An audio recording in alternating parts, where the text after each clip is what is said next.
Bring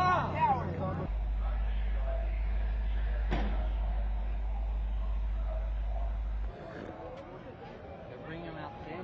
Yeah, I can see it. There it is. There it is. You got to move? Yeah, we've covered it. There you go. Let's move. Moving. Come on. Right on. Go ahead. We got it. Bobby. Bobby, come on. Hey, Charlie. Excuse me, sir.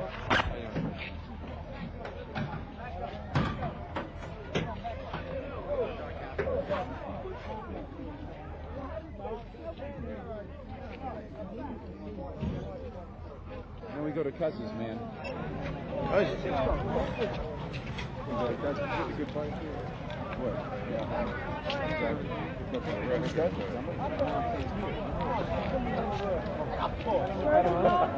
I used to lie with the husband. I'm going to tell the police made a circus of this. I think it's a shame.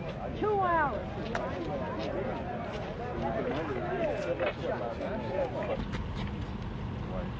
That's got the clear fight. Push it under.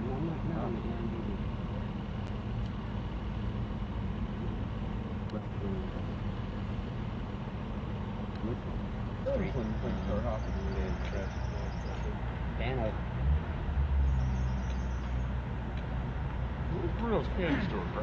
I have no idea. One of these places is, right? The hit on Angelo Bruno would be a success, especially to those who are involved in the conspiracy. That includes Johnny Keys Simone, Frank the Barracuda Sindone, Antonio Tony Bananas Caponigro, Alfredo Salerno, and possibly more. According to former Philadelphia crime underboss Philip Crazy Phil Leonetti's, he wrote a book called Mafia Prince, and he specifically labeled Antonio Tony Bananas Caponigro to be the shooter behind Angelo Bruno's demise. Also, his co-author Scott Bernstein also believed Antonio Bananas was the shooter. And from our own exclusive archives, George Anastasia was not surprised to see will be the man to pull the trigger against his own boss, Angelo Bruno.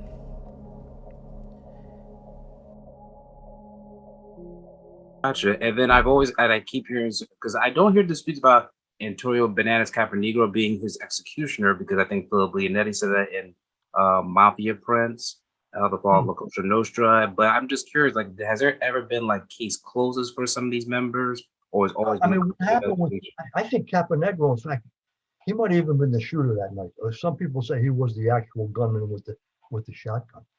What happened in the aftermath of the Bruno murder was those guys turned up dead. Caponigro turned up dead. Salerno turned up dead. Frankie Sindone turned up dead. So, you know, the Mafia Commission was carrying out street level justice. You know, killing a boss was a major offense, and there always was a price to pay. And it wasn't, if you think about it, what it was the hierarchy of organized crime looking out for one another and watching their back. You know, you don't want to have a boss killed and the guys that do will walk away, because you may be the next boss that's killed. So there had to be retribution, and that certainly happened quickly in the Bruno assassination. Those guys all turned up dead, with the exception of John Stamper, who went on the run and later surfaced as The demise of Angelo Bruno was a success for Caponigro, Salerno, Sindone, and Simone. However, the outcome would not go in their favor. The downfall. March 22nd, 1980. The next day, Simone was reported to visit John Stamper in the hospital. The hospital staff did not report to what words the men exchanged, since it was an Italian. However, many historians and criminal world observers assumed that Simone warned Stamper to stay out of sight in case of any relations of the demise of Bruno. A week later, Caponigro sent Simone and Sindone to meet with the commission on his behalf. During the meeting, the commission wanted Caponigro to meet with them in person. Caponigro would assume that he would be crowned to be the new boss of the Philadelphia crime family, and that his supporters were not of any danger. He was wrong. he thought he received permission from the Genovese front boss, Frank Funzi Thierry. However, Thierry was not the boss, as Caponigro and the media believed it was. Vincent the Chin Gigante was the real boss. This maneuver was used to confuse law enforcement and any other mafia conspirators. Caponigro and his brother-in-law, Alfred Salerno, would agree to the meeting and would arrive to New York for the meeting. Caponigro was summoned to the basement of a triangular social club in Greenwich Village, Manhattan. In the meeting, there was a panel in a darkly lit room. There was Frank Funzi Thierry, Anthony Fat Tony Salerno, Luis Bobby Manna, and Vincent the Chin Gigante inside an empty club. Double-crossed. As Caponigro believed he was going to be crowned the new boss, he looked at Frank Funzi Thierry and he met with Vincent the Chin Gigante. Vincent the Chin Gigante had told Caponigro, "We're here to ask who gave you permission to whack out your boss, Angelo Bruno." Caponigro stumbled and was confused. He looked at Frank Funzi Thierry, and Thierry had looked at Caponigro very stone-faced. Caponigro had told the Chin, "Funzi told me the permission." Vincent the Chin Gigante's face looked puzzled. He asked Frank, what is he talking about? Frank Funzi Thierry had stated, "I told you to straighten out, not to kill him." And this is when Caponigro was shocked and knew that this was not looking good for him. He realized that he'd been double-crossed, just like he double-crossed Angelo Bruno, and now he knew his fate was in stake. Therefore, unbeknownst to Caponigro, in the darkly lit room, there were Genovese soldiers ready to take out Caponigro himself, as he knew he pleaded for his life, and unfortunately, this would be the last day Caponigro would see the light of day. Caponigro was brutally stabbed, shot, and money will be stuffed in all orifices after the brutal demise of Antonio Bananas Caponigro. Along with him, Genovese soldier would locate his brother Alfred Salerno either in a car or a restaurant. Several different reports have either stated that both will be beaten and share the same brutal fate as well.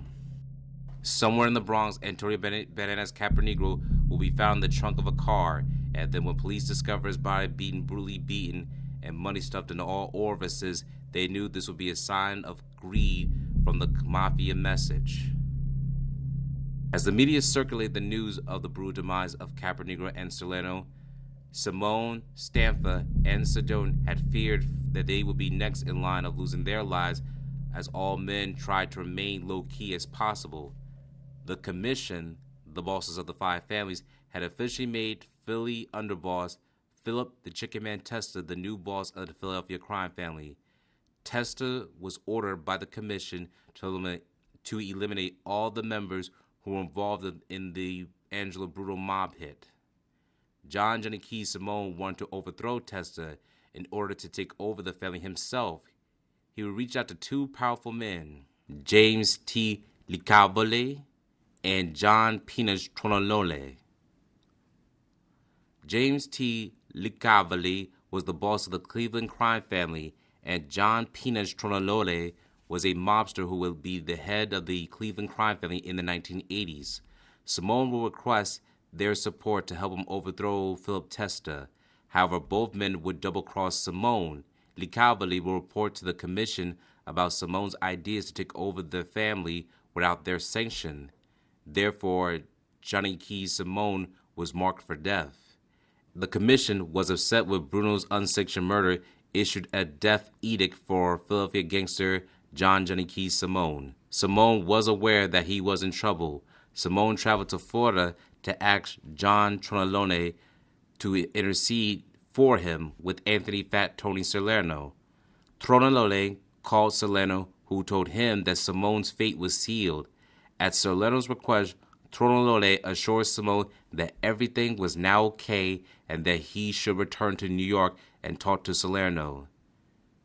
This confirmation reassured Simone to return to New York, where Simone would realize that he had been double-crossed.